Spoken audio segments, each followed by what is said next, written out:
అందరికి శుభం. ప్రార్థన. ఎవని మనసు నీ మీద ఆనుకును వాని నీవు పూర్ణ శాంతి గల వానిగా కాపాడుదు అని వాగ్దానం చేసిన అదోనాయ్ మీకు స్తోత్రం. ఆశ్చర్యకరమైన ఆలోచన శక్తియు అధిక బుద్ధియు అనుగ్రహించువాడు ఆయనే అని వాగ్దానం చేసిన అదోనాయ్ మీకు స్తోత్రం. సొమ్మసిల్లిన వారికి బలమిచ్చువాడు ఆయనే, శక్తిహీనులకు జలాభివృద్ధి కలుగజేయువాడు ఆయనే అని వాగ్దానం చేసిన హషేం మీకు స్తోత్రం. హషేం కొరకు ఎదురుచూచువారు నూతన బలము పొందుదురు, వారు పక్షిరాజు వలె రెక్కలు చాపి పైకి ఎగురుదురు అని వాగ్దానం చేసిన అదోనాయ్ మీకు స్తోత్రం. భయపడకుము, నేను నీ ఎలోహిమునే ఉన్నాను, దిగులు పడకము, నేను నిన్ను బలపరుతును, నీకు సహాయము చేయువాడును నేనే అని వాగ్దానం చేసిన అదోనాయ్ మీకు స్తోత్రం. తండ్రి, ఈ ఉదయకాల వాక్య ధ్యానమందు మమ్మల్ని బలపరిచి స్థిరపరిచి ఆయత్తపరచుచున్నందులకే మీకే స్తుతులు స్తోత్రాలు చెల్లించుకుంటున్నా.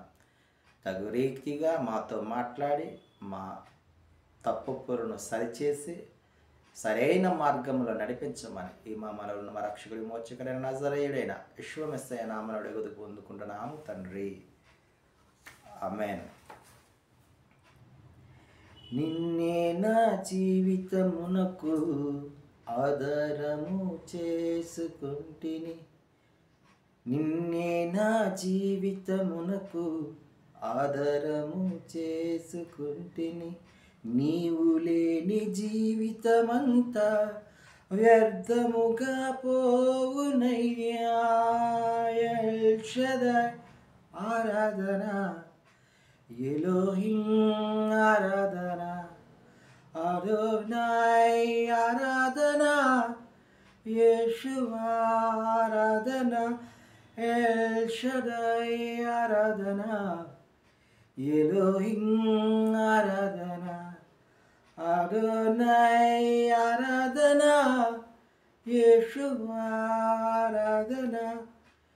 నిన్ను పోలిన వారెవరు, మేలు చేయు దేవుడవు, నిన్నే నమ్మితిని నా దేవా.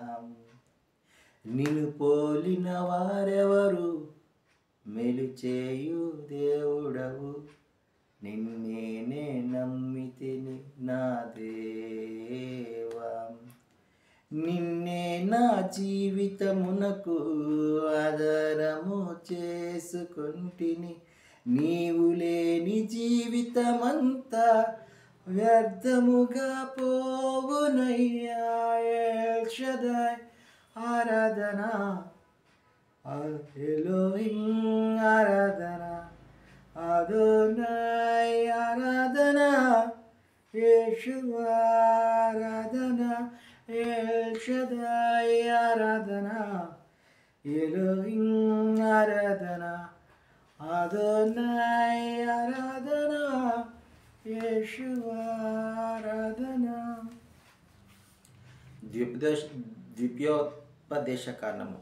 ద్వితీయోపదేశకాండము మిష్నే హతోరా 2వ అధ్యాయములో ఎడారిలో 38 ఏళ్ళు సంచరించడం అనే అంశాన్ని ధ్యానించుకుంటూ ఉన్నాం.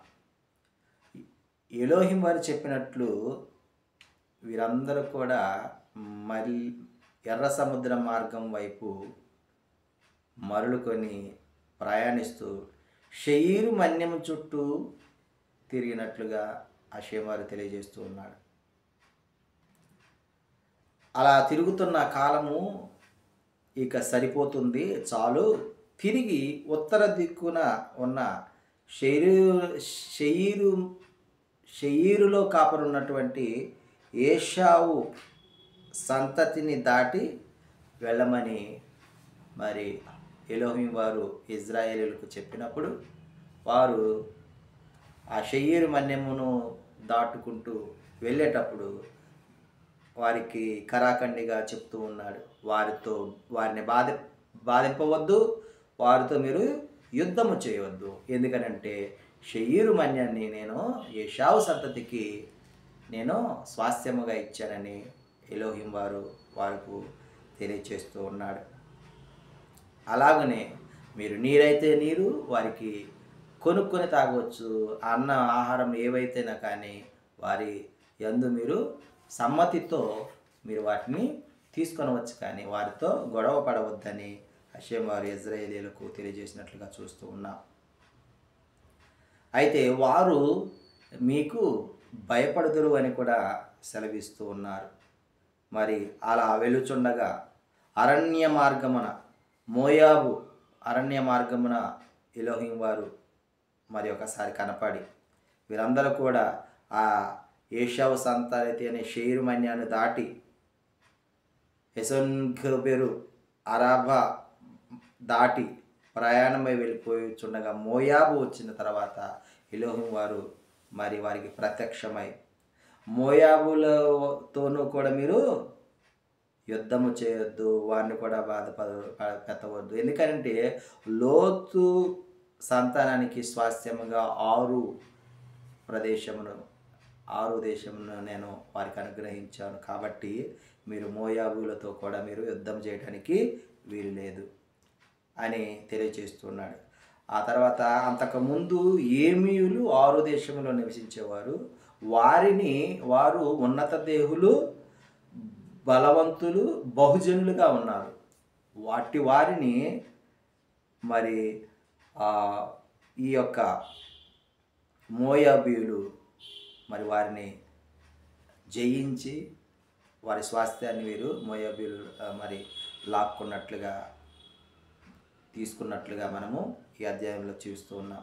వీరు కూడా అనాయకుల వలె రెఫాయిలుగా ఎంచబడిన వారని ఈ అధ్యాయం తెలియజేస్తూ ఉన్నది. కాబట్టి ప్రియమైన జనాంగమ, ఈ హోరీయులు మొదటగా షెయీరు మన్యంలో మరి నివసించడి వారని, ఆ హోరీయులను ఏశావు సంతతి వారు జయించి వారి స్వాస్థ్యాన్ని వీరు తీసుకున్నట్లుగా ఈ అధ్యాయం మరి సెలవిస్తూ ఉన్నది. ఎలోహిం వారు సెలవీయగా జేరేదు ఏరు దాటినట్లుగా ఇజ్రాయేలీలు వారు మరి ప్రయాణం చేసి మరి ఏదైతే పాలు తేనెలు ప్రవహించే దేశము మీకు అనుగ్రహిస్తాను ఉన్నటువంటి తరము వారు ఎందుకు నశించేడు వరకు అంటే వారు ఎలోహిం వారి మాట మీద విశ్వాసం ఉంచలేదు.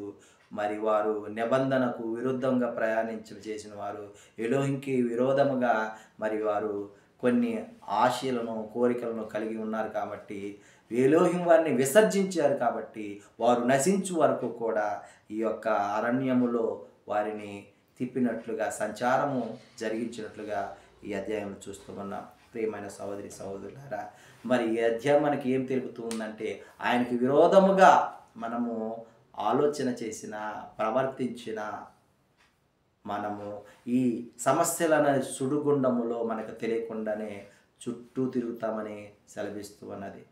మరి అలాంటి సమస్యలు మనము కొని తెచ్చుకోకూడదు.